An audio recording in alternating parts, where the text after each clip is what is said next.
जय हिंद बच्चों। चलो पहला वीडियो 7th स्टैंडर्ड, जिसका नाम है third chapter mathematics, exponent, power and radical. Radical के बारे में बाद में बात करेंगे, पहले एक्सपोनेंट और पावर्स क्या होते हैं। एक्सपोनेंट एंड पावर दोनों का भी मतलब सेम होता है, सिर्फ शब्द अलग अलग है। पर एक बात दिमाग में फिट करो, एक्सपोनेंट और पावर का मतलब सेम होता है। चलो ठीक है सर, समझ में आ गया। सर होता क्या है वो एक्सपोनेंट या पावर, होता क्या होता है? चलो ठीक है। अब मेरे पास कोई नंबर है 2 इंटू 2 इंटू 2 इंटू 2 इंटू 2, इसका आंसर कितना आने वाला है? 2 2 4, 4 2 8, 8 2 16, 16 2 32। ठीक है।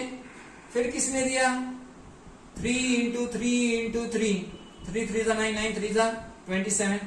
फिर किसी ने दिया समझो 2 into 2 into 2 into 2 into 2 into 2 दिया इक्वल टू। अब ये जो फॉर्म है ये थोड़ा लेंदी, वही हम लिखते बार बार बार बार। तो फिर किसने दिमाग लगाया, क्या क्या इसको हम शॉर्ट में लिख सकते हैं क्या कुछ? अब 2 इंटू 2 इंटू 2 इंटू 2 इसको शॉर्ट में लिखना है, शॉर्ट में। सर कैसे क्या? चलो ठीक है, शॉर्ट में तो 2। अब 2 कितने बार है? 1 2 3 4 5, 2 टू द पावर 5। इसका भी आंसर कितना आने वाला है? 32। अब 2 टू द पावर 5 नहीं तो 2 इंटू 2 इंटू 2 इंटू 2 इंटू 2, इसका मतलब सेम। बस ये जो प्रोसेस है, लेंथी प्रोसेस है, वही देखते हैं हम। उसको मैंने शॉर्ट में कन्वर्ट किया है। तो यहाँ पे जो 2 है क्या, इसे हम बोलते हैं बेस। और ये जो 5 है क्या उसके सर पे, एक तो कोई उसको पावर बोलो, नहीं तो कोई एक्सपोनेंट बोलो, जिसको जो बोलना है बोलो। अब बात क्लियर हो गई? अरे हाँ, जैसे 3 इंटू 3 इंटू 3, इसका मतलब क्या हो गया? 3 टू द पावर 3। इसका भी आंसर कितना आने वाला है? 27। मतलब पहले जो लिखते थे हम, उसको हमने शॉर्ट में लिखना सीखा। जैसे शॉर्ट में लिखना सीखा तो उसका नाम चेंज हो गया है। एक तो उसको एक्सपोनेंट बोलो, नहीं तो पावर। 2 टू द पावर 5, 2 का पावर कितना है? 2 का पावर 5 है। 2 का एक्सपोनेंट क्या है? 5 है। 3 का पावर कितना है? 3, 3 का एक्सपोनेंट कितना है? 3। अब पावर और एक्सपोनेंट क्या है? अब किसी को कोई दिक्कत नहीं।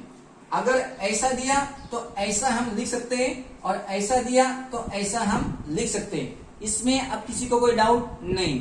ध्यान से देखो, अपने आप समझ में आता है। ठीक है, क्लियर? पक्का? हाँ सर, हाँ क्लियर, ओके फाइन। चलो आगे।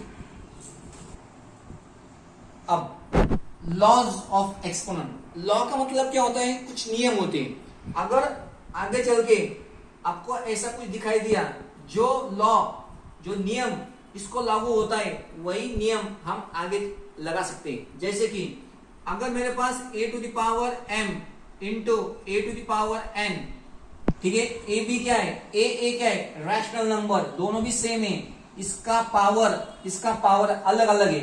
तो मैं आराम से लिख सकता हूं, दोनों में से एक ही लेना है और इन दोनों का एडिशन करना है। m to the power n, m n क्या है? वो इंटीजर्स हो सकते हैं। m n क्या है? इंटीजर्स। a क्या है? Rational number. अगर ऐसा दिखाई दिया तो हम ऐसा लिख सकते हैं, अगर ऐसा दिया तो ऐसा लिख सकते हैं। सर नहीं समझ में आया? नहीं समझ में आ गया? डरो मत। जैसे कि 2 to the power 3 into 2 to the power 4 दिया। ठीक है, देखो यहाँ पे a था, यहाँ पे a था, सेम। यहाँ पे 2a, यहाँ पे भी 2a, सेम। तो यहाँ पे क्या आया? a आया था। तो यहाँ पे क्या आने वाला है? 2 आने वाला है। और जो पावर होती है उनकी एडिशन होती है, जैसे कि 3 प्लस 4, तो 2 टू द पावर 7। आया समझ में? हाँ सर, आप समझ आ गए। ठीक है, ये हुआ first law. Second law, a to the power m divided by a to the power n equal to, इसमें क्या होता है? सब्ट्रैक्शन होता है। इनटू में एडिशन होता है, डिवीजन में सब्ट्रैक्शन होता है। सर नहीं समझा? 3 to the power 4 divided by 3 to the power 3। चलो a 3 सेम है। डिवीजन, हाँ mn यहाँ पे अलग है, यहाँ पे अलग है, तो मैंने लिख दिया 3 टू द पावर 4 माइनस 3 क्या आने वाला है? 3 टू द पावर 1, नहीं तो बस 3 लिख दो। हाँ, अब हाँ, लॉ, इसे कहते नियम। जिंदगी में नंबर्स आने वाले हैं, फिर एग्जाम्पल दिया, उसके साथ करना है, तो आंसर अपने आप आता है। चलो फिर दिया मैंने third one, a to the power m और ब्रैकेट के बाहर n हुआ, तो ब्रैकेट खोल दो, इन दोनों का इनटू करो तो भी चलता। जैसे कि 2 टू द पावर 3 और ब्रैकेट के बाहर उसका पावर 2 है, amn, तो इसको मैंने लिख दिया 2 टू द पावर 3 इंटू 2, इन दोनों का इंटू करो, 3 2 6। सर अब समझ में आ रहा है। Fourth one, ab to the power n, दो नंबर है अलग अलग, ब्रैकेट के अंदर है, उसका पावर n है, तो n a के साथ भी जाता है, n b के साथ भी जाता है। जैसे कि 3 into 2 to the power 4, ab, ठीक है, आ गया पावर 4, तो 4 3 का भी पावर होता है और 2 का भी पावर होता है। ऐसा दिया ऐसा लिखो, ऐसा दिया ऐसा लिखो, दोनों का मतलब सेम होता है। फिर फिफ्थ वाला क्या है, a divided by b to the power n, इसका मतलब होता है n a के साथ भी है और b n के साथ भी है। एग्जाम्पल दिया मैंने, जैसे कि 3 divided by 4 to the power 2, इसका मतलब होता है 3 का पावर 2 और 4 टू द पावर 2। हाँ सर आप समझ में आ रहा। अब क्या है, सिक्स्थ वाला, a, देखो अब जो नंबर है उसकी पावर कैसी है, नेगेटिव है, पावर कैसी है, नेगेटिव। अगर इस पावर को पॉजिटिव बनाना है तो क्या करने का, 1/a to the power n लिखो। जो पावर नेगेटिव थी अब जाके पॉजिटिव बन गई, 1/a to the power n। नहीं तो इसको तुम ऐसे भी लिखो, दोनों का भी मतलब एक ही हो गया, 1/a to the power n, क्योंकि 1 का पावर कुछ भी हो गया तो आंसर 1 ही होता है। 1 का पावर 2, 1 इंटू 1 1, 1 का पावर 100, 1 इंटू 1 इंटू 1 1 ही आता है, ठीक है। और आखिरी में सेवेंथ वाला, a टू द पावर 0, कोई भी नंबर है उसके सर पे अगर 0 हुआ तो उसका आंसर 1 होता है। 1 2 3 4 5 6 7 लॉज, इसको फिट करना वाली में, इसमें कोई छूट नहीं आपको। जब तक चीजें क्लियर नहीं होती तुम्हारे साथ, तुम आगे प्रैक्टिस सेट में 3.1 में क्या है आपको नहीं आने वाला है, मैं दावे के साथ बता। जैसे ही आपके मन में आ गया या दिमाग के अंदर बैठ गया और कोई सम आया, अगर 2 to the power 3 to the power 2 दिया, आपको याद है, तो आप सोच सकते हो। किसके भरोसे पे, इसके भरोसे पे। सोचना मतलब क्या है, that should be something in your brain. जब हमारे दिमाग के अंदर कुछ होता है तो उसके भरोसे पे हम सोचते हैं और फिर अपना आंसर आता है। अब जब कुछ दिमाग के अंदर ही नहीं है और लोग कहते सोचो, कैसे सोचे, नहीं सोचते, हम सोच ही नहीं पाते।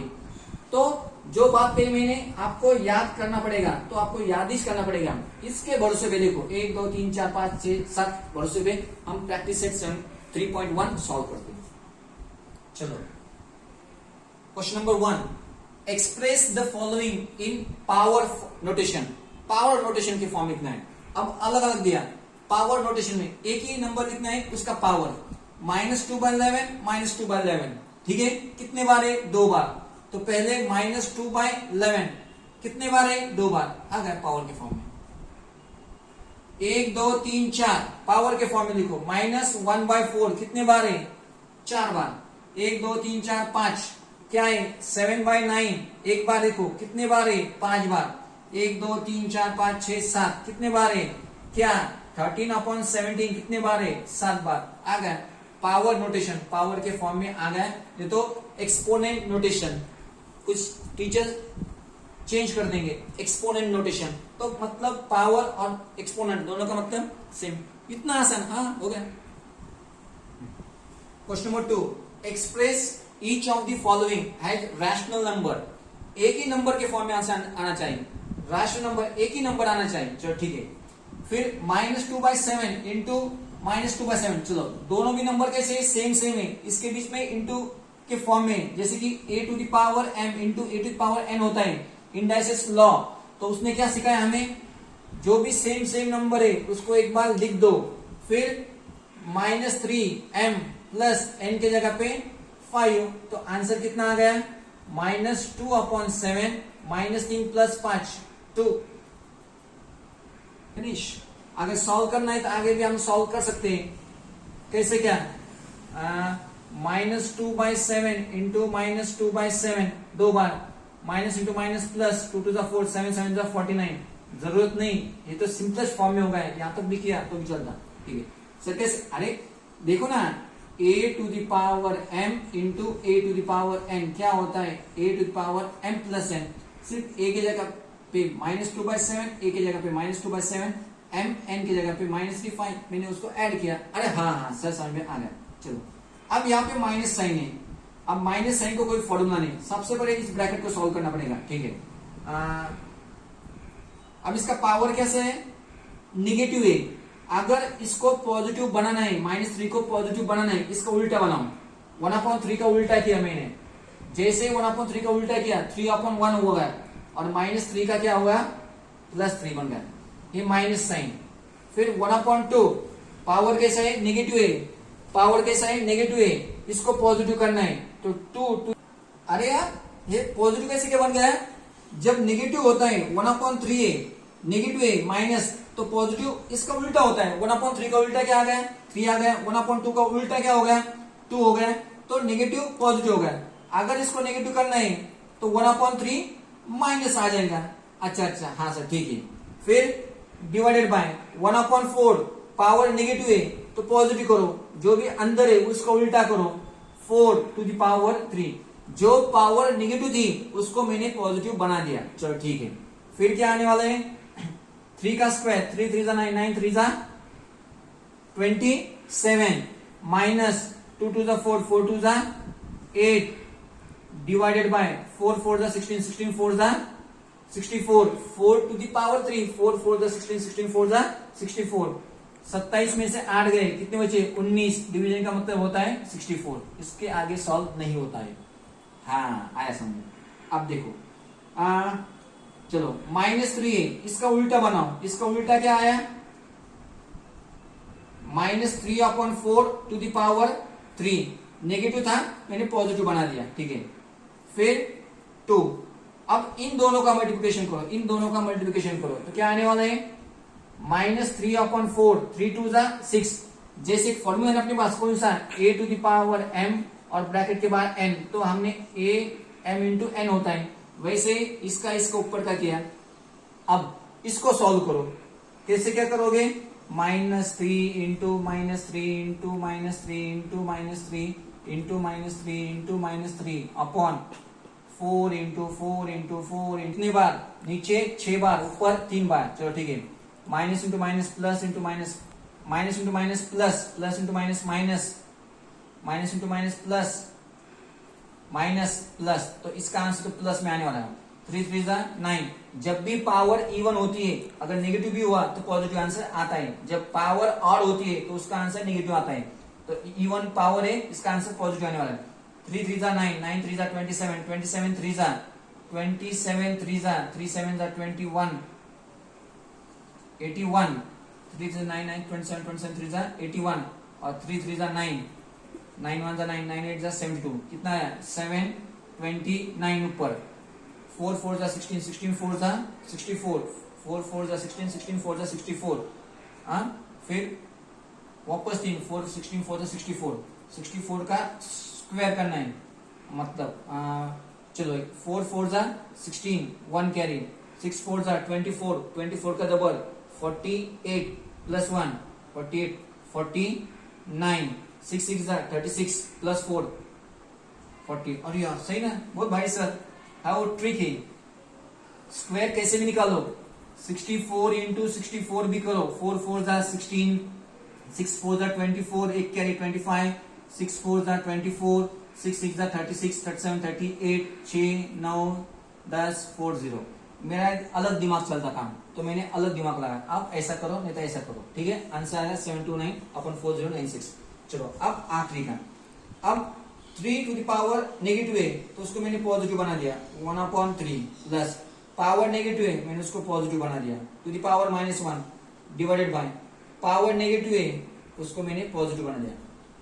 जब पावर नेगेटिव होती है उसका उल्टा बनाओ, 5 अपॉन 1, 1 अपॉन 5। चलो ठीक है, क्रॉस मल्टीप्लाई करो, 4 1 जा 4, 3 1 जा 3, 3 प्लस 4 7 अपॉन 12, 4 3 जा 12। एडिशन करके देखो, -1 डिवाइडेड बाय 1 अपॉन 5। चलो